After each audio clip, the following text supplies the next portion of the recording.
দ্রুত বীর্যপাত থেকে বাঁচার উপায় কি? দ্রুত বীর্যপাত একটা আপনার খুব কমন একটা বিষয় বাংলাদেশে এখন। 80% কাপুল, 80% হাজবেন্ড এর এই রোগে ভোগে। কারণ কি? এটা কয়েকটা কারণে হয়। প্রথমে বলবো দ্রুত বীর্যপাত রোগটা কি। সেটা হলো যে আপনি আপনার ওয়াইফের ভিতরে প্রবেশের 1 মিনিটের ভিতরে যদি ইজাকুলেশন বা বীর্যপাত হয়, এটাকে দ্রুত বীর্যপাত বলবো। ঠিক কখন বলবো? যখন 3 মাসের অধিক একটানা এই রোগটা হচ্ছে। তবে আপনি যদি প্রবাস থেকে আসেন 3 বছর পরে, আপনার প্রথম মাসে এরকম হতেই পারে, এটা কোনো দ্রুত বীর্যপাত রোগ না। আপনার অনেক সময় হাজবেন্ড ওয়াইফের সম্পর্ক খারাপ হলে, ব্রোকেন রিলেশন হলে দ্রুত বীর্যপাত রোগটা হতে পারে।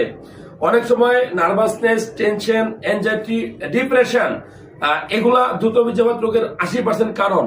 আবার অনেক সময় পার্টনারকে বেশি গুরুত্ব দিলে, যে আমি পারবো কি পারবো না, এরকম একটা থিঙ্কিং মাথার ভিতরে কাজ করলে, চিন্তা ভাবনা কাজ করলে আপনার দ্রুত বীর্যপাত রোগটা হতে পারে।